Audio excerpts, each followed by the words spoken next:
2 months after the homicides of a Town of Barre couple, an arrest is made in the case. News Channel 8's Mike Thompson has been following this developing story today and now joins us live from the La Crosse County Law Enforcement Center with the latest. Mike? Well, Martha, the La Crosse County Sheriff's Department, along with the Wisconsin Division of Criminal Investigation, arrested 40-year-old Eric Koula of rural West Salem today on 2 counts of first-degree intentional homicide and 1 count of forgery, and he is being held here tonight at the La Crosse County Jail. Now, Eric Koula is the son of the 2 victims in this case, 68-year-old Dennis Koula and his wife, 65-year-old Myrna.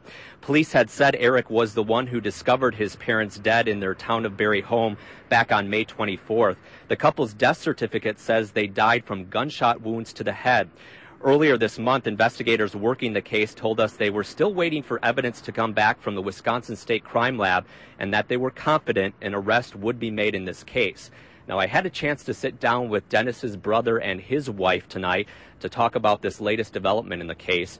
And like a lot of other people out there, they are simply in shock tonight.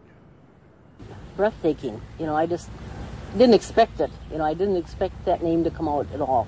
Dennis Koula's brother, LeRoy, and his wife, Marlene, have been trying to make sense of what happened since that awful day back in May.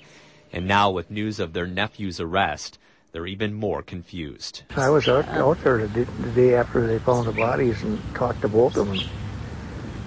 I wasn't really the last people I thought of, right? They were just like best friends, so we just didn't expect it. It's a shock. LeRoy and Marlene say Eric was extremely tight with his parents, often going on vacations and spending a lot of time together. They had everything, and it was like the perfect family, They just, everybody got along. There was never any friction or, that we know of.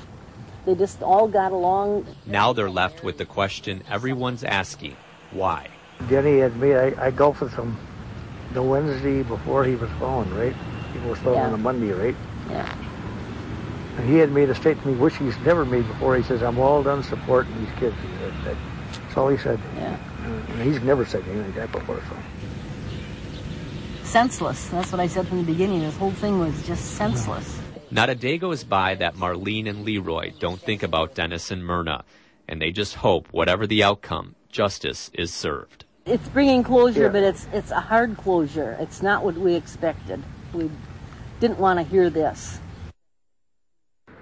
And LeRoy and Marlene tell me the last they heard, Eric was working out of his home as a day trader, and there was no indication of any financial difficulties. And again, we should mention that Eric Koula has just been arrested, and he's being held right now. The courts will ultimately decide the final outcome of this case. Martha? All right, thank you very much, Mike, for that report. Also, the Sheriff's Department is planning a news conference for tomorrow morning on this case. We're expected to learn more details about that at the time, and of course, we'll have the latest tomorrow on News Channel 8.